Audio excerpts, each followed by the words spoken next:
Discipline is not punishment. It is freedom. Freedom from chaos, from doubt, from the whims of emotion and the lure of comfort. It is the quiet force that shapes greatness, the invisible bridge between who you are and who you could be. Every person who has ever achieved something meaningful, an artist, a leader, a warrior, a thinker, has faced a moment of decision, to give in to impulse or to stand firm in discipline. In that moment, destiny is forged.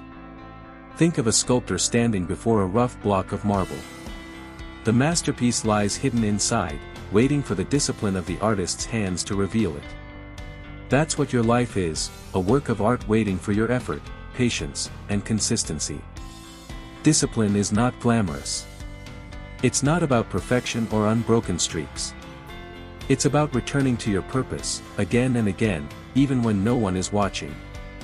It's showing up when you don't feel like it, resisting the urge to quit when things get hard, and remembering that greatness is not achieved in moments of passion, but in moments of persistence. The Stoics understood this deeply. To them, discipline was the foundation of all virtue. Without it, courage becomes recklessness, wisdom turns to arrogance, and justice becomes compromise. Ryan Holiday reminds us, discipline is destiny. Because without discipline, talent rots. Vision fades. Potential is wasted. Look at history, at those who lived with mastery of self. Marcus Aurelius, the Roman emperor who ruled with balance amidst chaos. He could have indulged in power, yet chose restraint and reason.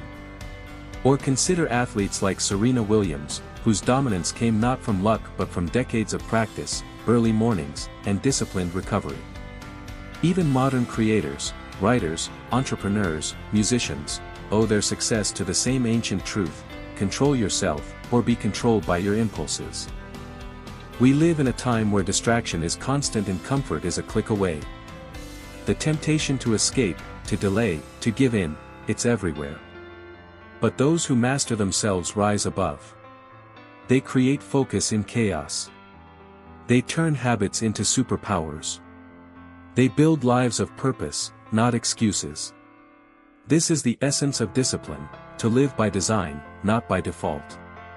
It's not about suppressing joy, it's about directing it.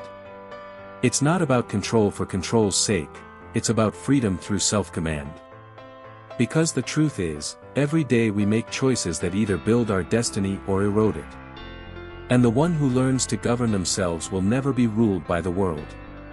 So, as we begin this journey, ask yourself: what would my life look like if I became disciplined in every area that matters? Who could I become if I stopped negotiating with my excuses?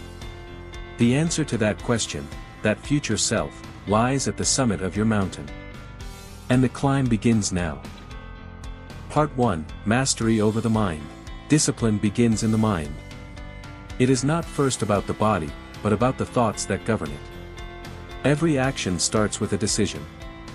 Every decision starts with a belief. If you believe you can't control your impulses, you won't. But if you train your mind to question desire, to pause before acting, you begin to build real power. Marcus Aurelius wrote, "You have power over your mind, not outside events." Realize this, and you will find strength. That's discipline at its core, strength over self. Imagine waking up before dawn. The alarm rings, and the voice inside whispers, "Sleep a little longer." That voice is comfort. It promises ease but steals progress. Discipline is the other voice, quiet, but firm. Get up. You have work to do. Each time you listen to that voice, you strengthen the muscle of mastery.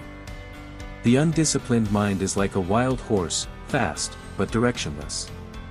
It runs wherever emotion pulls it. But the disciplined mind takes the reins.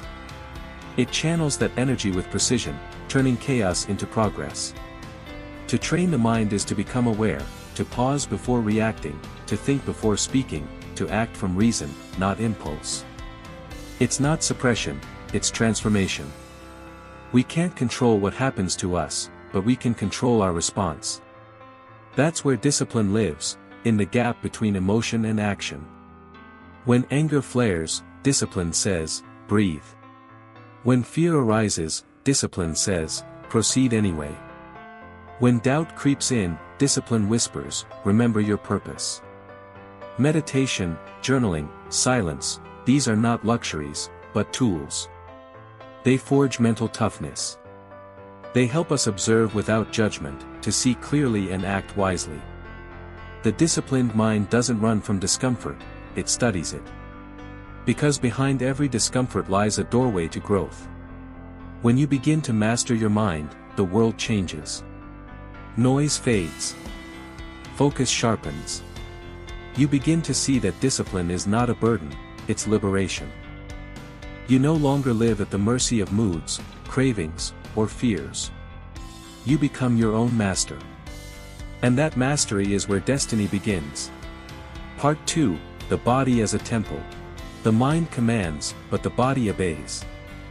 If the mind is discipline's origin, the body is its battlefield. Physical discipline is where philosophy becomes reality. It's easy to talk about self-control, harder to live it through daily choices. What you eat, how you rest, how you move, what you consume, and what you resist. The Stoics practiced moderation because they understood something modern life often forgets: indulgence dulls the spirit. When we chase comfort, we lose strength. When we avoid challenge, we lose resilience. Discipline in the body keeps the mind sharp. Seneca said, "We suffer more often in imagination than in reality." The disciplined person trains to face hardship so that when life tests them, they are ready. You don't need to run marathons or fast for days. Discipline starts small, waking up early, exercising consistently, eating with intention, saying no to what weakens you. Each act of restraint strengthens your will. The body is a mirror of the mind. If you can control your habits, you can control your destiny. Every time you push past the urge to quit, in the gym, at work, in life, you prove to yourself that you are stronger than you think. It's not about punishment. It's about proving that your comfort does not control you. The athlete, the monk, the artist, they all share one truth: mastery is born in repetition. Small efforts, done daily, build the structure of greatness. Discipline of the body trains endurance, and endurance creates character. The body that has learned to persist will carry a spirit that never gives up. When fatigue whispers, "Stop," discipline answers, "One more step." And that step, the one taken when no one is watching, defines who you become. Part 3, the discipline of purpose. Discipline without purpose is just rigidity. But discipline aligned with purpose becomes power. To live with purpose is to know why you do what you do.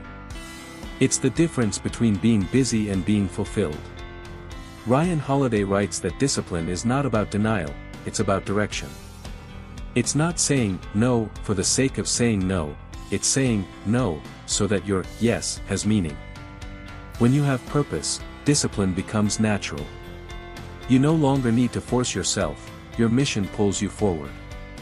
Every sacrifice becomes an investment in meaning. Think of great leaders: Nelson Mandela, who spent decades in prison yet emerged unbroken; Mother Teresa, who served the poor with unwavering devotion; Steve Jobs, who demanded excellence not for fame but for vision. Their lives were shaped by discipline, but fueled by purpose. To find your purpose, look inward. What matters most to you? What impact do you want to leave? When you align your habits with those answers, discipline stops being a chore, it becomes devotion. Purpose gives your struggle meaning. Without it, effort feels empty. Discipline transforms pain into progress when it serves something greater than ego. So choose your purpose wisely, and let it guide your discipline like a compass in the storm. Discipline is not a destination, it's a path. It's not about becoming perfect, it's about becoming consistent. It's the quiet, daily act of showing up for yourself, even when it's inconvenient, uncomfortable, or uncertain. In a world that rewards speed, discipline teaches patience. In a culture that glorifies comfort, discipline honors challenge. In times of chaos, discipline offers peace. You don't need to wait for motivation. You need to begin, right now, where you are, with what you have. Because every small act of discipline builds momentum, and momentum builds destiny. The disciplined life is not restrictive, it's the most liberating life you can live. It frees you from the chaos of indecision, from the slavery of impulse, from the regret of wasted potential. Your destiny is not written by chance. It's written by choice, the choices you make daily, in silence, when no one else is watching. So start small. Wake up earlier. Focus on what matters. Say no to distractions. Be patient with your progress. Be kind to yourself when you fall. And above all, keep going. Because discipline is not about control, it's about becoming the kind of person who can be trusted with their own potential. As Ryan Holiday reminds us, the disciplined person is the free person. Freedom is self-mastery. So climb your mountain with steady steps. Train your mind, strengthen your body, align with your purpose. And when you reach the summit, you'll realize something profound: the mountain was never the enemy. It was the path all along. Don't forget to subscribe and activate the notification bell to stay updated.